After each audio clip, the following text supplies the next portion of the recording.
If you are between 60 and 64 years old and either your spouse has passed away or your spouse receives the guaranteed income supplement, there is a very good chance the federal government owes you money every single month. And most people in this situation have never even heard of it. It's not CPP, it's not OAS, it's not GIS.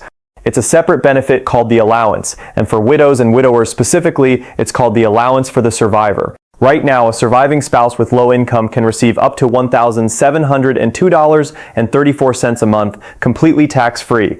And here's the part that should concern you. Service Canada does not automatically enroll you in this one. If you don't apply, you don't get it. Full stop. In the next 25 minutes, I'm going to walk you through exactly who qualifies, exactly how much you could get, and exactly how to apply using the current official numbers straight from Canada.ca. If you know someone who is 60 to 64 and living on a tight income, this video could be worth thousands of dollars to them. Let's get into it. Before we dive in, if you're new here, welcome.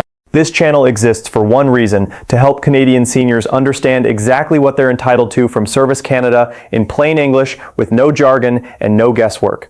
We don't guess at numbers, we don't speculate about announcements, and we always pull our figures directly from official government sources. If that's the kind of content you're looking for, consider subscribing because we cover a new benefit, rule, or update almost every week. Now, why does this particular benefit matter so much? Because it exists in a strange gap in the system. Old age security doesn't start until age 65. The Canada Pension Plan can start as early as 60, but only if you contributed to it during your working years. And many people, especially those who stayed home to raise a family, or who worked in jobs that didn't pay well, or who immigrated to Canada later in life, simply don't have enough CPP contributions to live on. That leaves a 5-year window from 60 to 64, where a lot of low-income seniors and widows fall through the cracks. The allowance and the allowance for the survivor were created specifically to fill that gap, and yet ask 10 seniors on the street if they've heard of it, and you'll be lucky to find one who has. Let's start with the basics. The allowance and the allowance for the survivor are both part of the Old Age Security Program run by Employment and Social Development Canada through Service Canada. They are monthly, non-taxable payments, meaning you don't pay income tax on the money, and it doesn't get added to your taxable income at the end of the year. There are actually two versions of this benefit, and it's important not to confuse them. The first is simply called the allowance. This one is for people aged 60 to 64 whose spouse or common law partner is 65 or older and is receiving the guaranteed income supplement, which, as many of you know, is the low-income top-up that goes along with OAS. In other words, if your spouse is already collecting OAS and GIS because their income is low, and you yourself are between 60 and 64 and not yet old enough for OAS, the allowance is meant to support you as a couple until you reach 65 and can apply for your own OAS. The second is the allowance for the survivor. This one is for people aged 60 to 64 whose spouse or common law partner has died, and who have not remarried or entered a new common law relationship since. This is the one that applies to widows and widowers specifically. And, this is important, the income threshold is more generous and the maximum payment is actually higher than the regular allowance because it's recognizing that a surviving spouse has lost a source of household income and often faces a harder financial situation. Both benefits stop the month after you turn 65. At that point, you transition into applying for your own OAS pension, and if your income still qualifies, the guaranteed income supplement. Let's go deeper into the allowance for the survivor first, since this is the one that affects the largest number of viewers watching this video and the one most people have never heard of. To qualify for the allowance for the survivor, according to Canada.ca, you need to meet all of the following conditions. Number 1, your spouse or common law partner has died, and since their death, you have not remarried or entered into a new common law relationship. Number 2, you are between 60 and 64 years old. Number 3, you currently live in Canada. Number 4, you have lived in Canada for at least 10 years since turning 18. If you haven't met that 10-year residency requirement, but you lived or worked in a country that has a social security agreement with Canada, you may still qualify for a partial benefit. So don't rule yourself out just because you haven't lived here your whole life. Number 5, you are not currently under a sponsorship agreement. If you immigrated to Canada as a sponsored family member, there are some restrictions here, and we'll touch on that in a moment. And number 6, the big one, your annual net income has to be below a certain threshold. As of the current quarter, that threshold is less than $30,696 a year in individual income.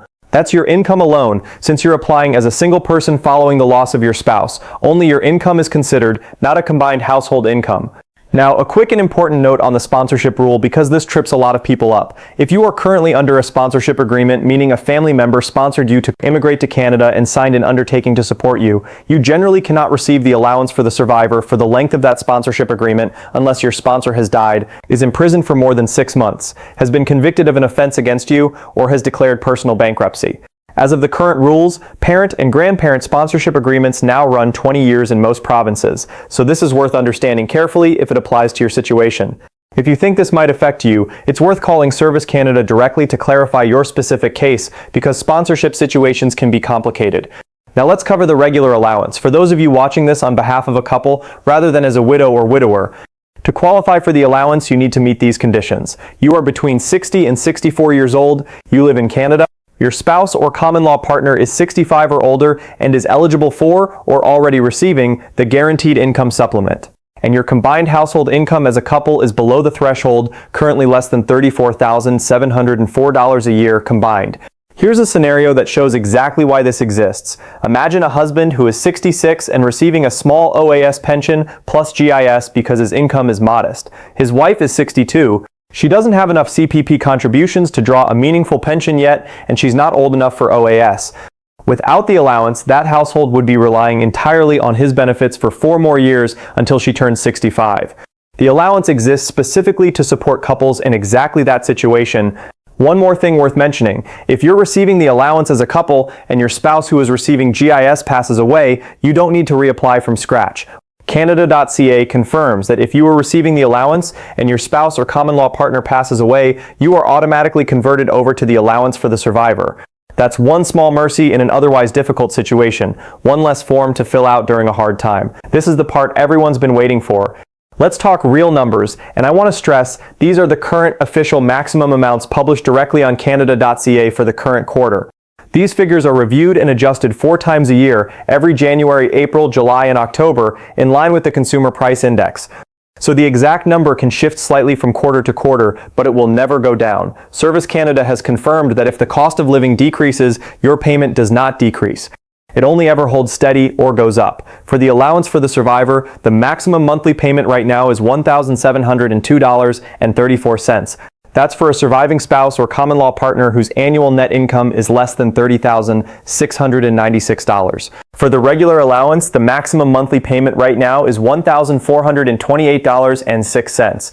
That's for a couple where the applicant's spouse receives full OAS and GIS and their combined income is under $34,704.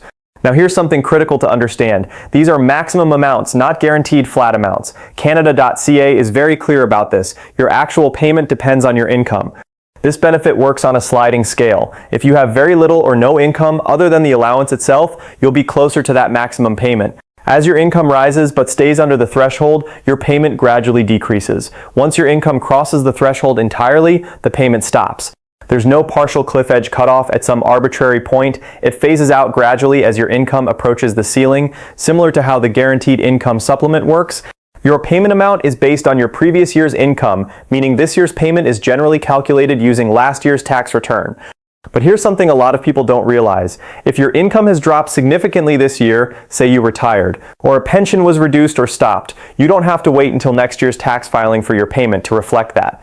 You can contact Service Canada directly, and they can estimate your benefit using your current year's income instead of last year's. This matters enormously for someone who just lost a spouse because household income often drops suddenly and significantly right at the moment they become eligible for this benefit. Let me walk through a realistic, hypothetical example to make this concrete, and I want to be clear, this is an illustrative scenario, not an official government case study, but it reflects how the rules actually work. Let's say Margaret is 61 years old. Her husband passed away 18 months ago.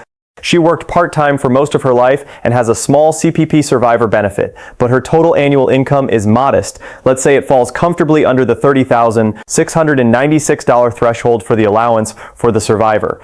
Because her income is low, she would likely qualify for a payment close to the maximum of $1,702.34 a month. Over a full year, that's over $20,000 in tax-free income she may not have known she was entitled to, money that simply sits unclaimed if she never applies. Now compare that to a version of Margaret whose income, including a private pension from her late husband, puts her closer to the threshold. In that case, she'd still likely qualify for something, just not the maximum. The point is, even if you're not certain you qualify or you assume your income might be too high, it is absolutely worth checking because the range of eligibility is wider than most people assume, and there is no cost or downside to submitting an application to find out. So if this benefit is worth up to $20,000 a year to someone in the right situation, why does almost nobody know about it? A few reasons. First, unlike OAS, this is not an automatic enrollment benefit. With OAS, Service Canada often sends you a letter around your 64th birthday letting you know you're being automatically enrolled. That does not happen with the allowance or the allowance for the survivor. You have to know it exists and you have to apply. Nobody is going to knock on your door and tell you about it. Second, the timing is often terrible. The allowance for the survivor becomes relevant at one of the hardest moments in a person's life, right after losing a spouse. Grief, paperwork, funeral arrangements, estate matters, government benefit applications are often the last thing on someone's mind, and by the time life settles down, months or even years can pass without anyone mentioning this benefit exists. Third, there's a widespread misconception that government benefits for seniors only mean CPP, OAS, and GIS. Those three get all the media attention because they affect the largest number of people. The allowance and allowance for the survivor affect a smaller, more specific group, people aged 60 to 64 with low income, so they simply don't come up in general retirement planning conversations nearly as often. And fourth, and this is a big one, many people assume that because they're not old enough for OAS yet, there's simply nothing available to them from Service Canada until they turn 65. That assumption alone probably costs Canadian seniors millions of dollars in unclaimed benefits every single year. If you know a widow or widower in this age range, or a couple where one spouse is on GIS and the other is under 65, please consider sending them this video. It genuinely could change their financial situation. Let's clear up a few points of confusion about how this fits into the bigger picture of retirement benefits. First, the allowance and allowance for the survivor are separate from CPP. You can receive CPP retirement or survivor benefits at the same time as the allowance. CPP is based on your work history and contributions, and it's counted as part of your income when Service Canada calculates your allowance payment, but receiving CPP doesn't disqualify you from also receiving the allowance, as long as your total income stays under the threshold. Second, both benefits automatically stop the month after you turn 65.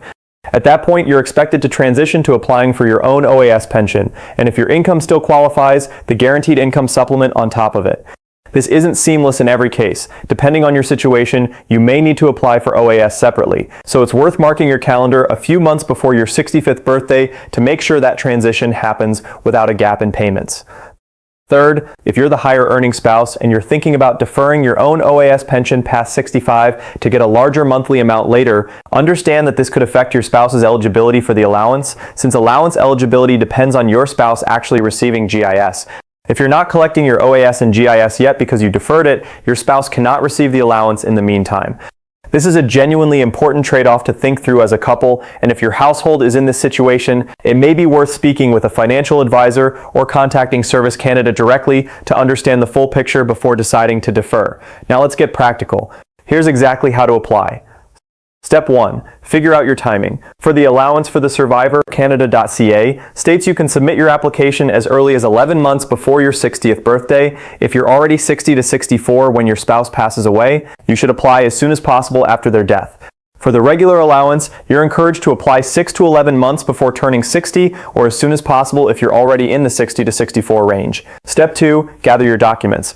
You'll generally need proof of your age, such as a birth certificate, proof of your marital status, and, for the allowance for the survivor specifically, a death certificate for your late spouse or common law partner. If any of your documents were issued outside Canada, you may need certified copies or translations, so it's worth starting this process early, since gathering documents from another country can take time. Step 3. Choose how to apply. The fastest way is through your My Service Canada account, or MSCA, online. If you don't already have an MSCA account, you can register for one on Canada.ca, and having one gives you the added benefit of instant confirmation that your application and documents were received. If you'd rather not apply online, you can also complete a paper application and mail it to your regional Service Canada processing center, or visit a Service Canada office in person for help. Step 4. Set up direct deposit. Once approved, you'll want your payments deposited directly into your bank account rather than waiting on a mailed check.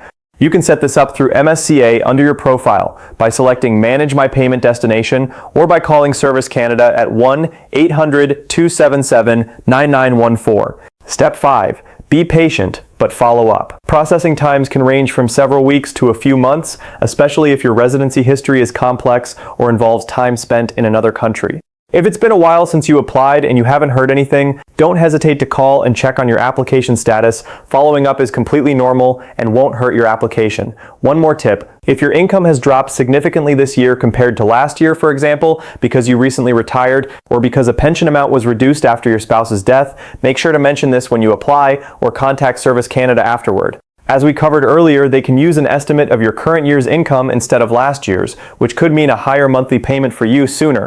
Let's run through a few quick questions viewers often ask about this benefit. Do I have to pay tax on this money? No. Both the allowance and the allowance for the survivor are non-taxable payments. You do not report them as taxable income. What if I remarry? If you're receiving the allowance for the survivor and you remarry or enter a new common law relationship, you're no longer eligible for that specific benefit since it's tied to your status as a surviving spouse who hasn't repartnered. What if my income changes after I start receiving payments?